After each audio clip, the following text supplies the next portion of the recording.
사랑과 자비가 풍성하신 하나님 아버지, 고난주간 세 번째 날 주님의 십자가 앞에 저희의 마음을 겸손히 내려놓으며 나아갑니다. 세상이 알 수 없는 주님의 사랑과 은혜가 오늘도 저희를 이 자리에 있게 하시니 감사와 찬양을 올려드립니다. 이 한 주간 저희를 위해 십자가의 길을 걸으신 예수 그리스도의 고난과 사랑을 깊이 묵상하게 하시고 그 희생의 의미를 마음 깊이 새기는 시간이 되게 하시옵소서. 죄 없으신 하나님의 아들이 고통과 멸시를 참으시며 저희를 살리기 위해 죽음 앞에서도 물러서지 않으셨던 주님, 그 사랑 앞에 감히 고개를 들 수 없습니다. 그럼에도 저희들은 자신의 노력과 의지를 애써 뽐내고 주님의 십자가 사랑 앞에서 교만했습니다. 저희들의 욕심으로 가득 차 주님의 영광을 드러내기는커녕 영광을 가리웠던 죄 가운데 살면서도 종교 행위로 죄책감을 무마하기도 하였습니다. 다른 사람들이 나를 알아주기를 원하고 나를 높여주기를 갈망했고 보잘것없는 우월감으로 가득 차서 주님께서 주신 지상명령을 망각하였습니다. 주님, 이 모든 것을 회개하고 하오니 받아주시고 씻겨 주시고 새로운 은총을 허락하여 주시기를 간절히 소망합니다. 주님, 저희의 교만을 깨트려 주시고 가식과 외식을 버리게 하시며 진심으로 주님의 사랑에 반응하는 자녀 되게 하시옵소서. 주님께서 낮아지셨기에 우리는 하나님의 자녀라 불릴 수 있게 되었고 주님께서 죽으셨기에 우리는 영원한 생명을 얻게 되었습니다. 그 은혜가 한량없사오니 이제는 내 뜻이 아니라 주님의 뜻대로 살게 하시고 내 삶이 아니라 주님의 영광을 위해 드려지는 삶이 되게 하시옵소서. 주님, 이 나라와 우리 교회와 모든 성도들이 이 고난중간을 그냥 지나치지 않게 하시고 주님의 고난에 동참하는 마음으로 죽음의 죽으심을 깊이 묵상하게 하시고 그 고난이 헛되지 않게 우리의 삶이, 우리 교회가, 이 민족이 변화되게 하시옵소서.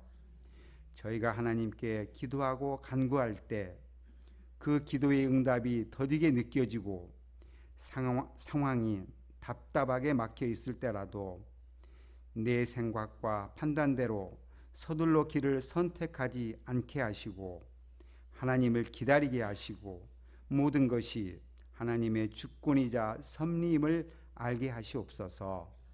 믿음은 바라는 것들의 실상이요 보이지 않는 것들의 증거라고 하신 것처럼 두렵거나 힘들 때가 바로 보이지 않는 하나님을 신뢰해야 할 믿음의 자리인 것 또한 알게 하시옵소서. 말씀을 전하시는 목사님께 성령의 능력을 덧입히시고 듣는 저희 모든 심령에 살아 움직이는 말씀이 되게 하시고 특별히 이 고난주간 동안 십자가의 사랑을 더 깊이 깨닫고 주님의 은혜에 감사하며 삶으로 순종하는 참된 제자가 되게 하여 주시옵소서. 모든 말씀 우리를 위해 십자가를 지신 예수 그리스도의 이름으로 기도 올립니다. 마태복음 27장 1절로 26절까지 말씀을 다 함께 봉독하도록 하겠습니다.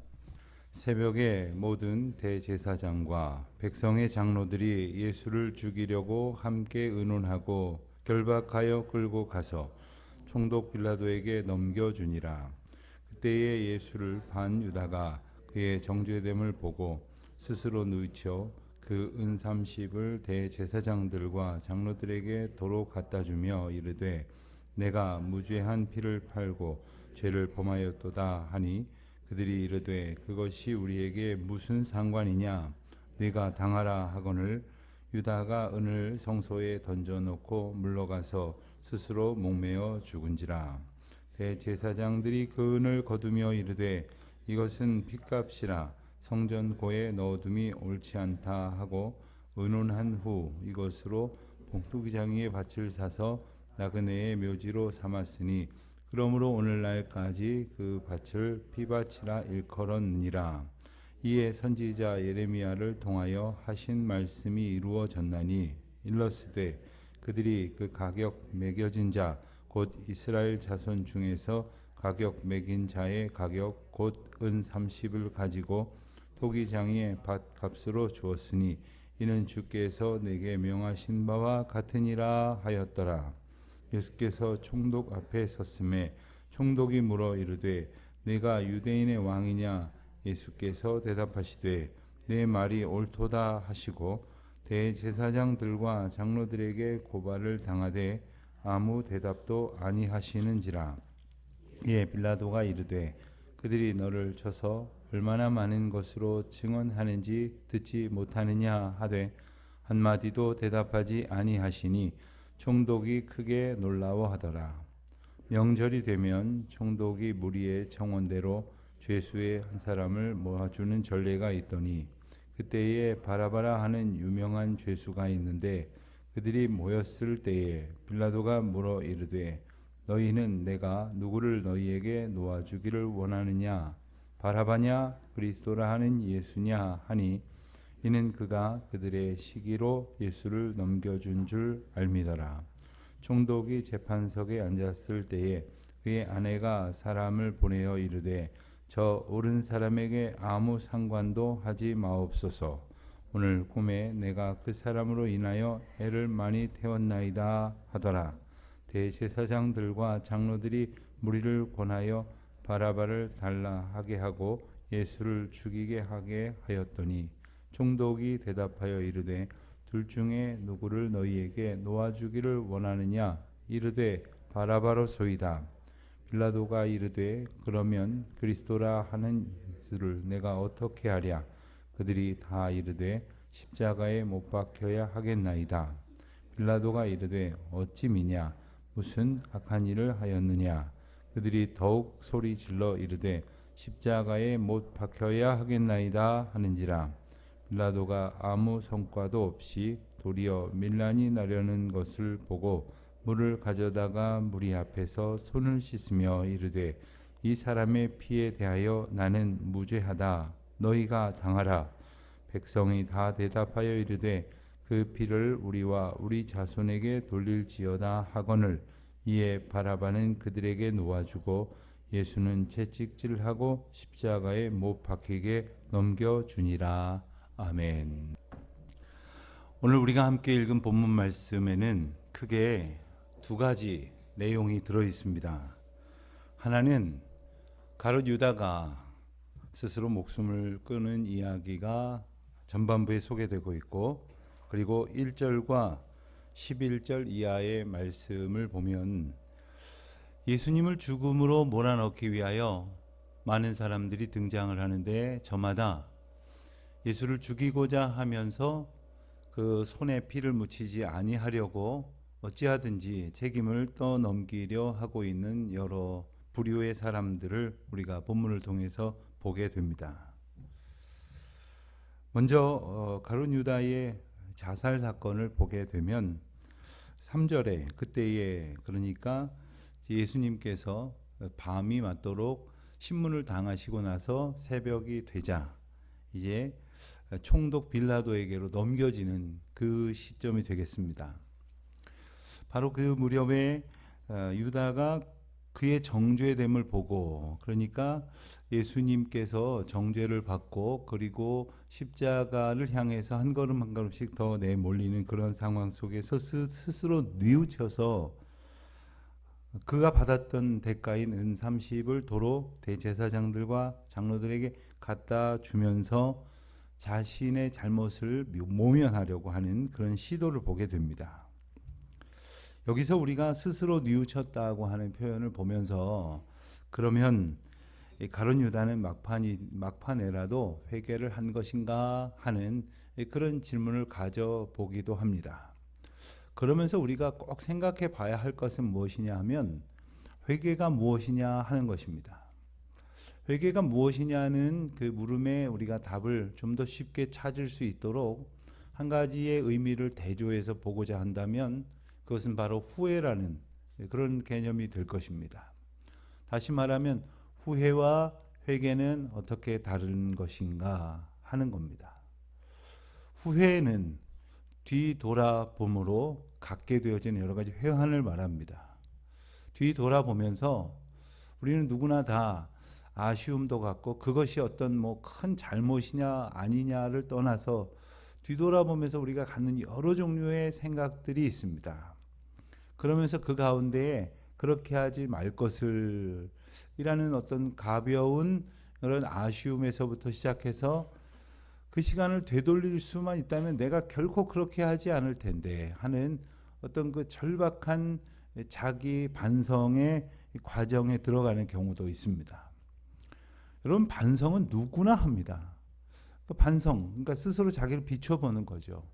그러니까 기억력이 있다면 누구나 지난 일을 떠올릴 것이고, 그리고 그 일을 통해서 자기가 잘했느니 못했느니 하는 생각을 갖게 될 것이니까 반성은 누구에게나 있단 말입니다.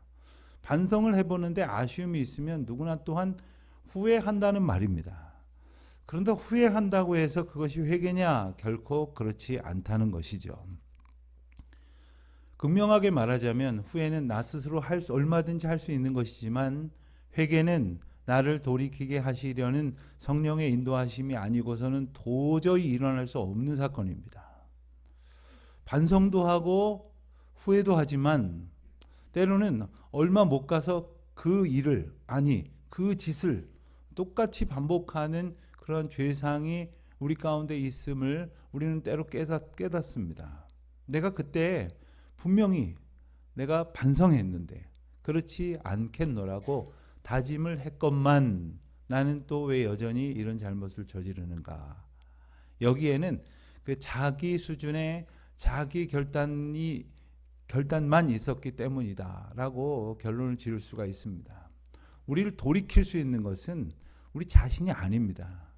마치 어떤 관성과도 같아서 금세 우리의 죄의 습관들이 우리를 끌고 들어가 버리는 것이죠. 나도 모르는 사이에 그렇게 돼버리고 만다는 겁니다. 아무리 자세를 바로 잡으려고 해도 안 된다는 것이죠. 그러므로 회개란 뭐냐?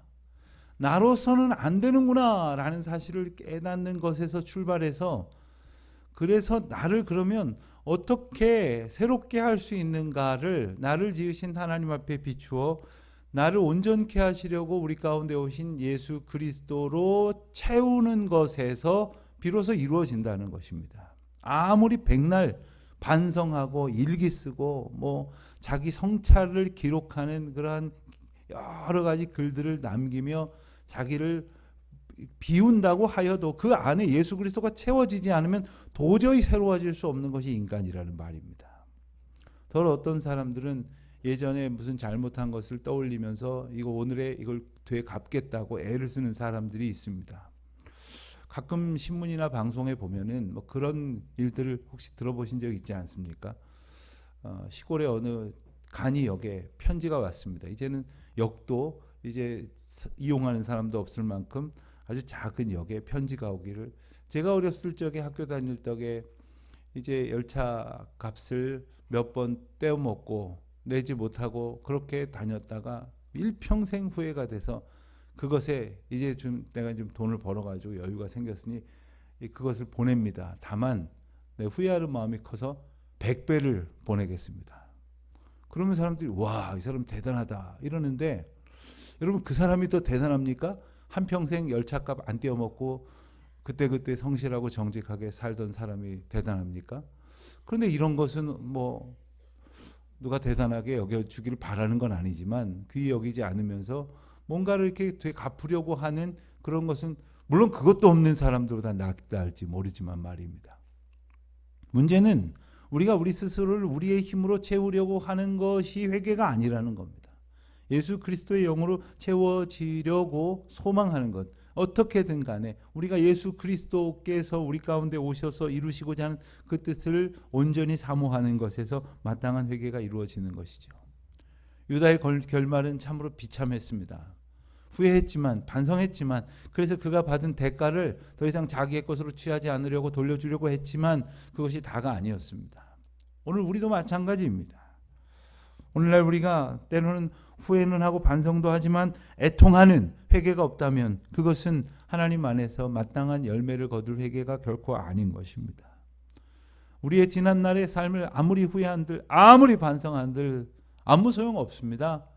오늘 우리를 새롭게 하시려고 우리 가운데 임하시는 예수의 영으로 충만한 저와 여러분이 되시기를 주님의 이름으로 축원합니다.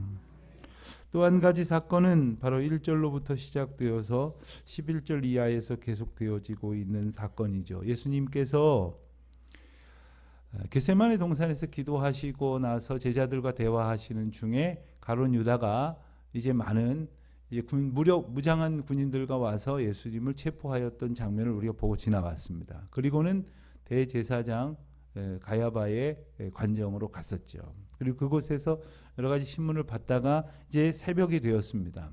원래 당시의 형사법으로 보면 밤에는 뭐 체포, 구금, 신문, 재판 이런 거 할 수 없게 되어 있었습니다. 그냥 체포된 상태면 그대로 있는 정도, 구금된 상태면 그대로 있는 정도이지 뭔가 재판을 할 수 있는 상황이 아니었습니다.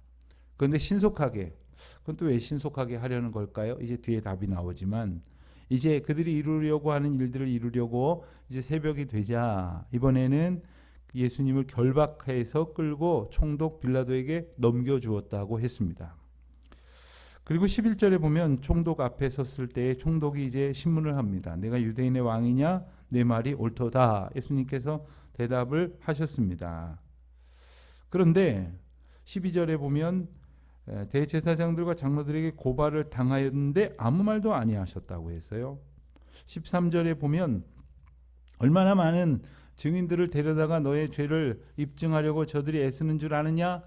라고 빌라도가 신문하였을 때에도 예수님께서 한마디도 대답하지 아니하셨습니다. 우리는 예수님께서 때에 따라 분명히 말씀하시는 모습과 때에 따라서는 침묵하시는 모습을 보게 되어지는데 이것이 이상하게 여겨지는 것은 왜 이렇게 억울한 상황 속에서 침묵하시는가? 오히려 이때 더 적극적으로 자신을 변호해야 되는 것 아닌가 하는 생각을 우리가 하게 됩니다. 예수님께서 왜 침묵하셨을까를 생각을 하면 그 앞에서 그들이 말하는 오해를 벗겨내고 그리고 예수님의 진면목을 보이는 것이 목적이 아니라는 거예요. 그래서 나쁜 사람이 아니라 근사한 사람으로 보이는 것이 목적이 아니라는 것입니다. 예수님의 목적은 십자가의 길을 걸어가는 것이었고 이 한 주간 우리는 그 예수님께서 걸어가신 십자가의 길로 따라가면서 예수님께서 보이신 모습이 그때그때 자신을 긍정적으로 더 괜찮은 사람으로 더 무죄하기보다는 더 사람들의 지지와 성원을 받을 만한 사람으로 자꾸 이렇게 보이려고 하시는 모습이 아니라 오직 어떠한 상황 속에서도 예수 그리스도의 길로 걸어가는 그 십자가의 길로 걸어가시는 모습을 보게 되어지는 거죠. 우리가 살아가는 모습도 바로 이것이어야 합니다. 우리가 때로는 사람들한테 좋은 말 들으려고 그리고 어찌하든지 실체보다 더 괜찮은 사람으로 평가받으려고 무척 애쓰지 않습니까? 때로는 위장하고 자기한테 좀 틀린 이야기 누가 하면은 만약에 그게 자기한테 불리하면 막 펄펄 뛰면서 얘기를 합니다만 솔직히 좀 유리하게 잘못 소문이 나면요. 생각보다 괜찮은 식으로 사람들이 오해해서 얘기하면 모른 척 하잖아요. 그때는 가만히 있지 않습니까? 그 이유가 뭡니까? 내가 높여지려는 어찌하든지 나를 드러내려는 생각 속에 우리의 목적이 있기 때문 아닙니까? 예수님의 침묵은 오직 하나님께서 이루시도록 맡기신 그 일을 이루시려고 하시는 것임을 그리하여 우리도 때에 따라서는 침묵할 수도 있어야 하겠고 때에 따라서는 용기를 내서 할 말을 할 수 있어야 할 것임을 우리는 기억해야 하겠습니다. 자, 이제 빌라도가 난감해졌습니다. 빌라도는 오늘 말씀에서 우리가 여러 차례 읽은 것처럼 예수님을 신문에 봤더니 별로 예수님께 죄를 찾을 수가 없었습니다. 사실 그들이 처음에 제기했던 신성 모독죄 그것은 로마법으로는 사형은커녕 죄를 정할 수 있는 그런 어떤 그 범주가 아니었습니다. 그렇기 때문에 계속해서 법을 위반했다고 로마의 실정법을 위반했다고 갖다 붙이려고 하는 것이죠. 심지어는 그 전에 있었던 뭐 세금을 내지 않았던 문제 그리고 사람들을 동원해 갖고 로마에 대적했다는 등 여러 가지 것으로 예수의 죄를 물으려고 했지만 18절 말씀을 볼까요? 빌라도는 분명히 알았습니다. 이는 그가 그들의 시기로 예수를 넘겨준 줄을 알미더라. 빌라도는 예수님께서 잡혀오신 이유가 종교 권력자들의 시기, 그러니까 그들이 가지고 있는 어떤 권력과 기득권을 유지하는데 방해가 되고 있는 존재인 예수님을 향한 시기가 원인이었다는 것을 알고 있었습니다. 자, 그렇다면 빌라도가 그 정도 생각을 못할 것은 아닌데 왜 유대 종교 권력자들은 빌라도에게 예수님을 보냈을까요? 많은 사람들은 이야기를 합니다. 이게 사실은 아는 체예요. 알긴 아는데 다 알지 못하면서 다 아는 체하면서 하는 대표적인 말이 이런 겁니다. 당시 유대에는 사형을 집행할 권리가 없었기 때문에 사형 집행권은 오직 로마 총독에게만 있어서 로마 총독에게 보냈다, 이런 말이죠. 이 말은 반은 맞고 반은 틀립니다. 맞다는 것은 형법을 문구 그대로 해석하면 그렇게 봐야 하는 것이 맞습니다. 그러나 우리는 성경을 읽으면서도 그렇지 않은 이해가 있음을 우리는 알고 있습니다. 예컨대 가늠하다 현장에서 잡힌 여인을 사람들이 돌로 쳐 죽이겠다고 끌고 온 적이 있었죠. 그를 돌로 쳐 죽이려고 했단 말입니다. 만약에 유대 공동체 안에 사형을 집행하는 제도가 엄격히 금지되고 오직 로마 총독에게만 있다고 한다면 그럴 수가 없었겠죠. 물론 그것은 미수에 그쳤지만 실제로 벌어진 일도 우리가 알고 있지 않습니까? 스데반이 복음을 전하는 일로 사람들 앞에 끌려 나왔을 때 그는 정말로 사람들이 던지는 돌에, 내려치는 돌에 맞아 숨을 거두고 말았습니다.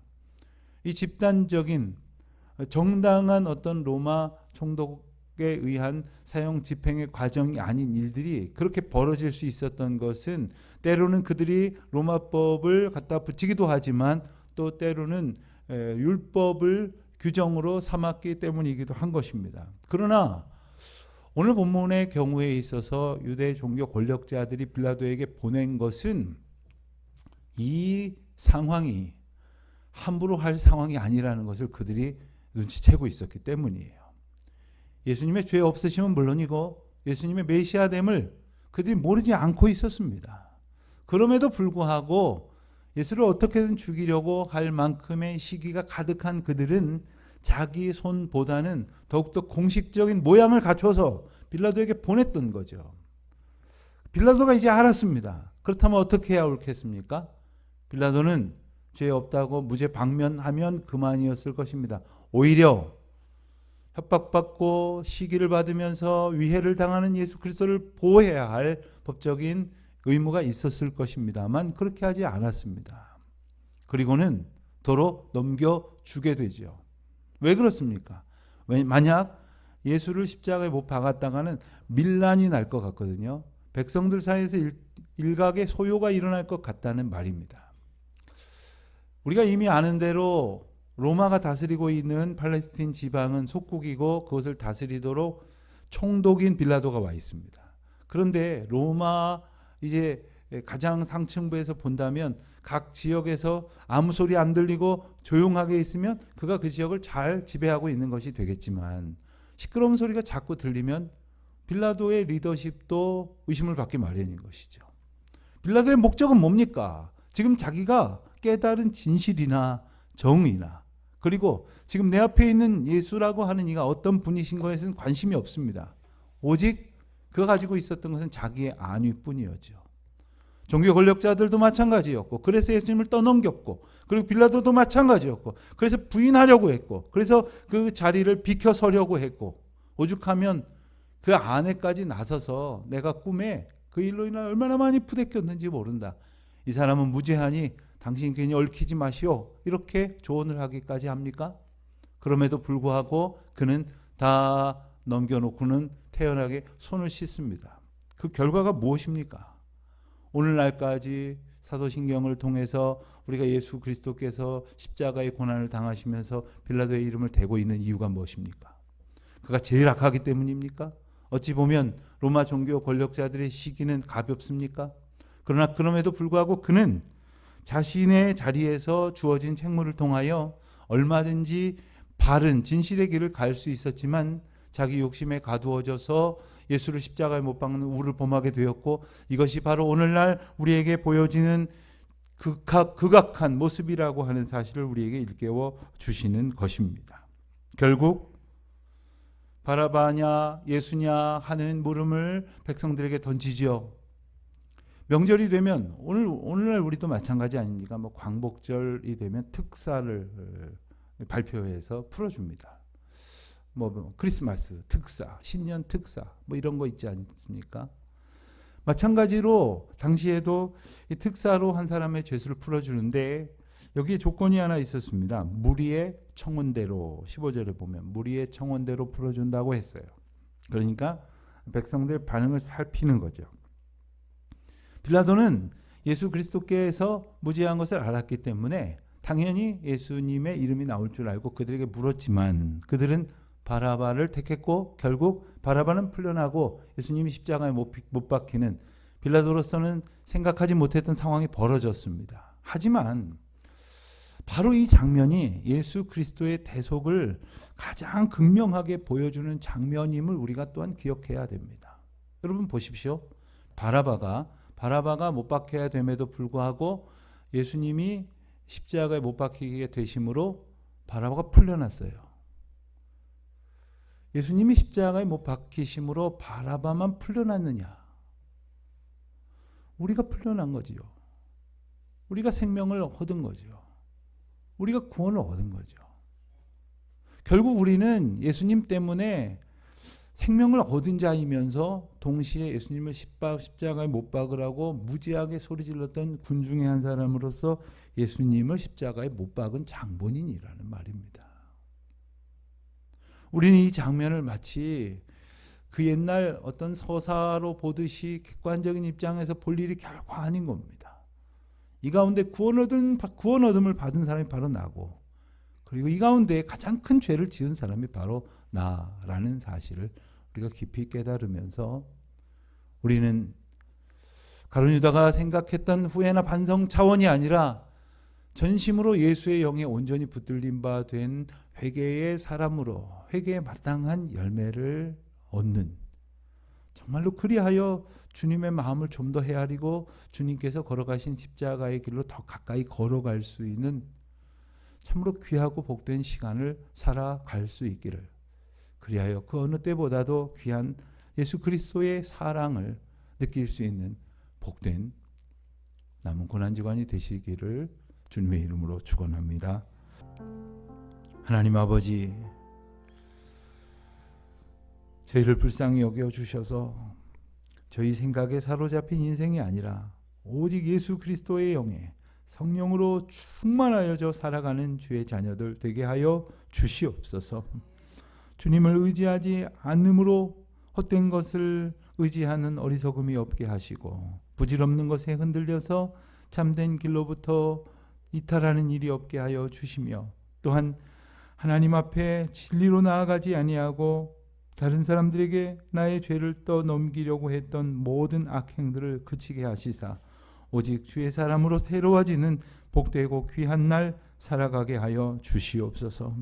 세계 도처에서 고통과 신음으로 애통해하며 오직 하나님의 긍휼과 은혜를 구하고 있는 이들을 불쌍히 여겨 주시옵시고 이 세상의 이 모든 고통들이 저희가 감내해야 할 모든 아픔이 저희의 죄악의 결과인 것을 뼈저리게 느끼고 이제 점점 돌이켜 더욱 주님 앞으로 가까이 가기를 힘쓰는 저희들의 삶이 될 수 있도록 주님 저희들을 주장하여 주시옵소서. 감사하오며 지금은 우리 주 예수 그리스도의 크신 은혜와 하나님 아버지의 무한하신 사랑하심과 성령의 교통하심이 모임 가운데 이제와 영원토록 함께 있을지어다. 아멘.